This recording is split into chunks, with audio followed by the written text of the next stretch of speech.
Esta noche nuestros enemigos íntimos de la historia, dos generales imprescindibles para entender el mundo antiguo. Por un lado, Aníbal Barca, el cartaginés, el gran estratega, aquel que puso en jaque a la mismísima Roma durante la Segunda Guerra Púnica.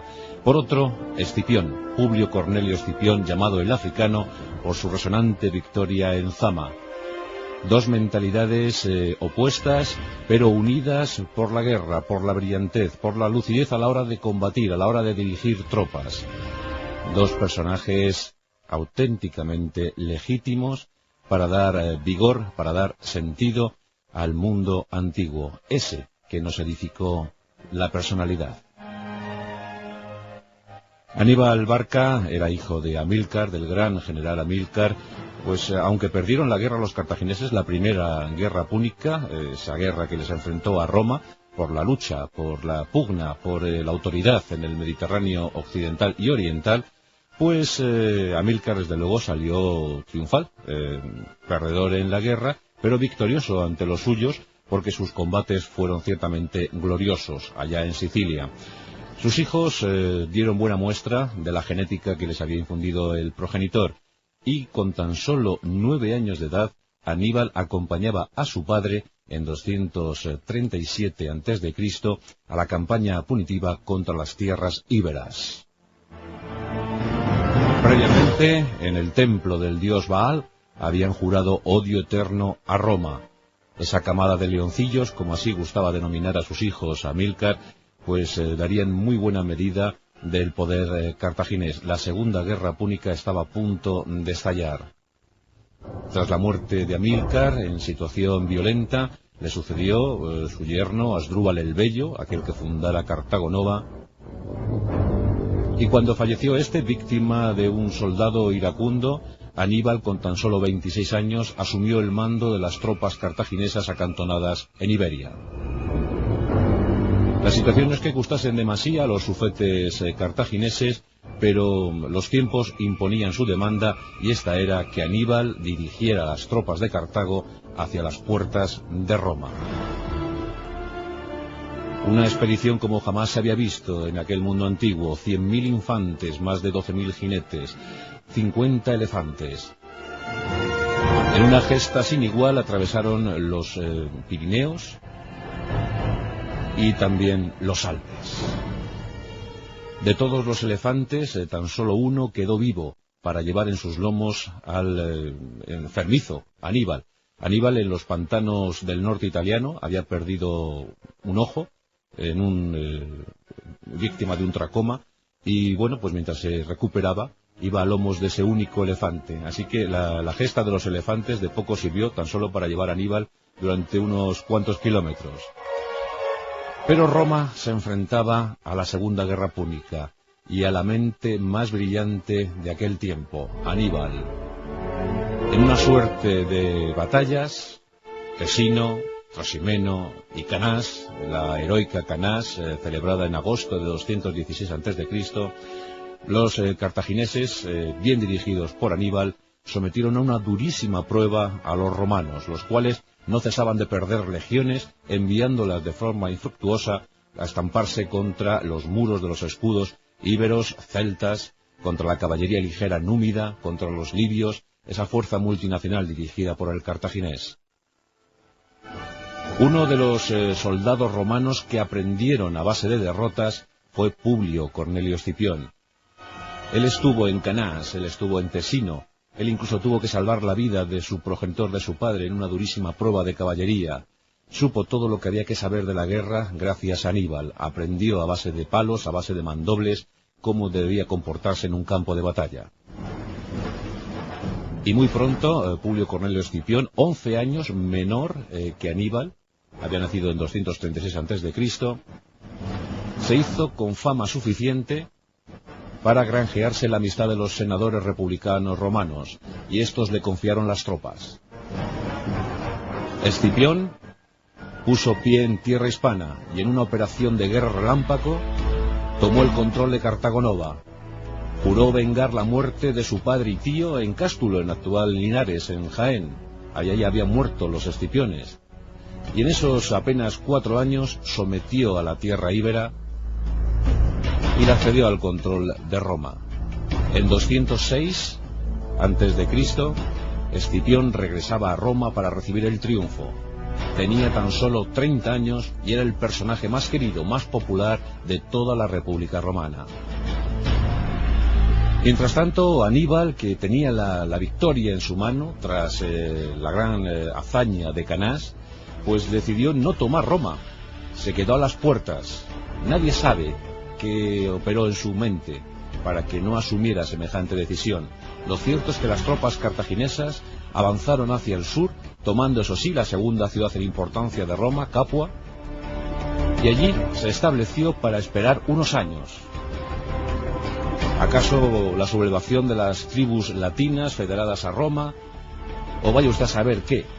Pero tiempo suficiente para que Escipión consiguiera tropas y devolviera el golpe, nada más y nada menos que capitaneando una ofensiva contra la propia Cartago. Año 202 a.C.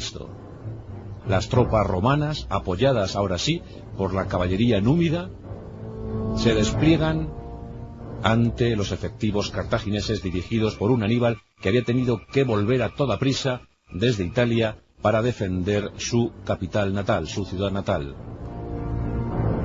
Tenía elefantes, tenía hombres, pero poco curtidos en la guerra. Tan solo 15.000 veteranos le restaban desde las campañas de Italia. Tan solo esos 15.000 hombres eran de la confianza absoluta del estratega cartaginés. La batalla de Zama, como ya sabéis, fue un absoluto desastre para los cartagineses y supuso el fin de la Segunda Guerra Púnica. Una vez más, Cartago había sido doblegada, había sido sojuzgada por los impetuosos romanos. Escipión, llamado desde Zama el africano, fue benévolo y estableció unos protocolos de paz pues muy ventajosos para los cartagineses.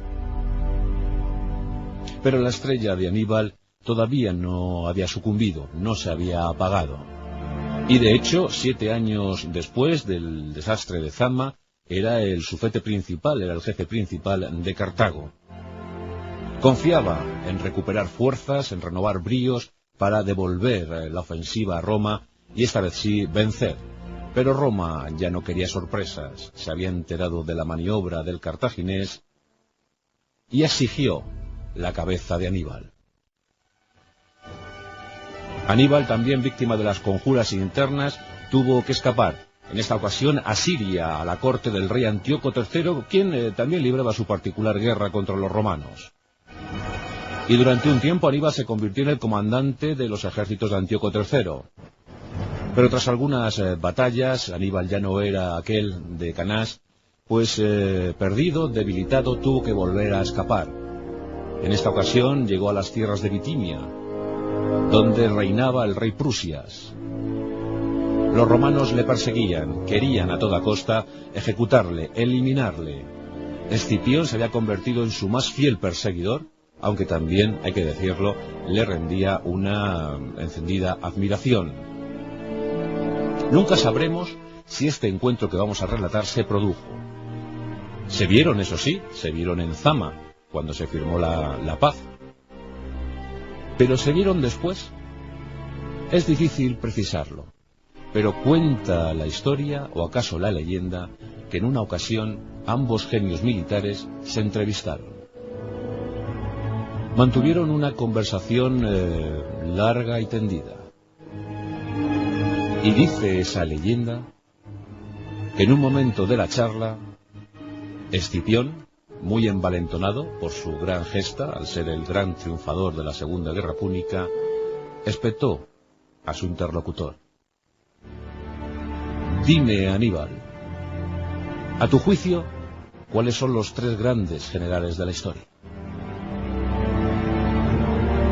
Aníbal, sin pensarlo mucho, respondió: Alejandro, lo decía por Alejandro Magno, Pirro, el gran general griego, y yo.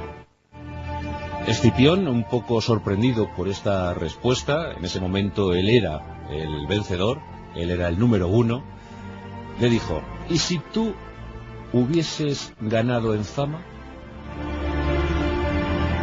Aníbal, sonriendo, dijo al romano: si yo hubiese ganado en Zama, me hubiese nombrado en primer lugar. Algo de razón debía llevar, y tampoco sabremos jamás cuál fue la reacción de Escipión el africano. Lo que sí sabemos es que en 183 a.C., acorralado por los romanos, envejecido por las guerras y las circunstancias, a los 64 años de edad, Aníbal decidió poner fin a su vida. Una frase célebre pasó a la historia desde entonces, la pronunciada por Aníbal, sus últimas palabras: libremos a los romanos de sus inquietudes, ya que no saben esperar la muerte de un anciano. Ese mismo año también fallecía Escipión el africano. Venido a menos, en la República Romana le habían también atosigado, acosado, incluso le llegaron a tachar de traidor. Ese mismo año, dos de los mejores genios militares de toda la historia pasaban a la eternidad: Aníbal Barca, Escipión, Publio Cornelio Escipión el africano. Menudo versus. Enemigos íntimos de la historia, pero también tipos que se llegaron a admirar. Esas historias que por desgracia ya no se repetirán jamás.